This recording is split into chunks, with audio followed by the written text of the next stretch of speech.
Ngayong umaga nga mga idol, samahan nyo ako dahil bibili ako ng mantika sa labasan. At samahan na rin natin ng isang swak na gatas. Pati sibuyas, bawang, kamatis, luya at kung ano-ano pa. Dahil nga magluluto sila mama ng uulamin namin mamayang tanghali. At ayan nga, at nakarating tayo sa tindahan na ating bibilihan. Ayan nga, ating pipiling vloggerist na naman tayo dahil bibili nga lang tayo, may pa-video pa. Pauwi na nga pala ako para mabigay na to kay mama at makapagluto na. Para na din matimpla ko tong swak ko na dala-dala. O diba, nagpiling na naman si tanga. Pagkadating ko nga sa bahay, agad-agad ko na itong tinimpla para nung nakapagpainit na tayo na sikmura. Ganito nga pala yung tinitimpla ko kasi hindi ako mahilig sa kape. Pero uminom naman ako ng kape, kaso nga lang talagang hindi ko trip at mas gusto ko ang gatas na may kasamang sibuyas. Ha? Ano daw? Stupid. Hindi ko talaga kayang gayahin si Idol Magengeng. Ngayon nga pala, samahan nyo lang ako dito sa trip ng siraulong to. Pagkatapos ko nga magtimpla, dadalhin ko kayo dito sa likuran namin. Dahil nga ngayon lang tumila ang puro ulan na araw. Ha? Ano daw? Dahil kalmado nga ang dagat ngayon at hindi sobrang lakas ng alon. Ganun nga pala yung ginagawa ko nung ako'y bata pa, kaya lagi akong nasa tabing dagat. At ayan nga, unang higop para sa araw na ito. Tapos konting mekos-mekos dahil may nabuo sa ilalim. At ayan na nga yung sinasabi ko sa inyo na magluluto na naman yung piling chef na yan.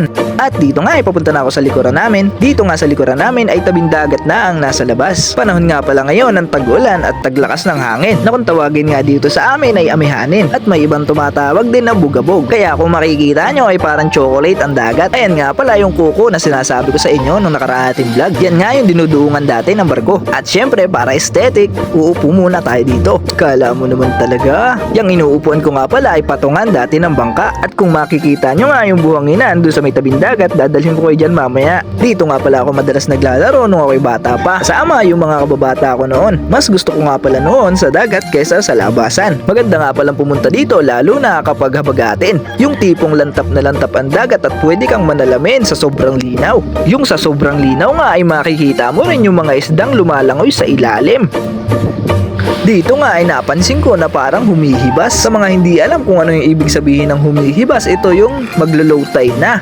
Halos malapit nga rin pala dito yung pinagbidyuhan natin nung unang vlog natin. Ayan nga pala yung fishing port na bago dito sa amin. Diyan ko nga pala sinot yung unang video natin kay Gixer 150.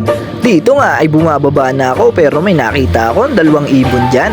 Kung di nyo nga pala natatanong ay dati din akong mahilig sa ganyan. Kasama ko nga pala si Dagol nung nag-aalaga pa kami niyan. At dahil nga dyan nagkaroon ako dati ng extra income dahil nga natuto akong gumawa ng personal ring yan. At dati na rin kami nag-vlog tungkol sa kalapate. Ngayon nga ay papunta na ako dito sa dulo ng puntod na kung tawagin sa iba ay baybay.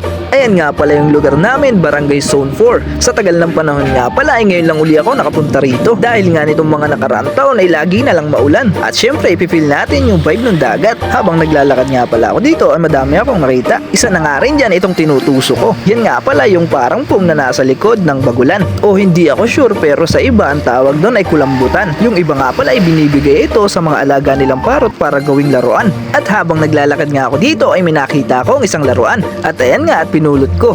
Kung makikita nyo nga ay ganyan yung laruan namin dati nung bata pa ako. Kaso parang sinunog nga ito, nadamay lang sa sunog. Mahilig nga rin pala ako dyan nung ako'y bata pa. Pag naglakad nga pala kayo dito sa amin ay makakapulot pa kayo ng cellphone na may sarili ng SIM card. Libre na nga pala yan at meron pa kayong aquarium sa loob ng cellphone nyo. Dahil nga punong-puno na ito ng tubig. Stupid. At dito nga ay napagod na ako sa paglales ko kaya nga pauwi na ako dito. At naalala ko nga pala na ako'y maliligo pa kaya nga pala na nabuko kanina. At yun, hanggang dito na ating video. Paalam. Bye-bye.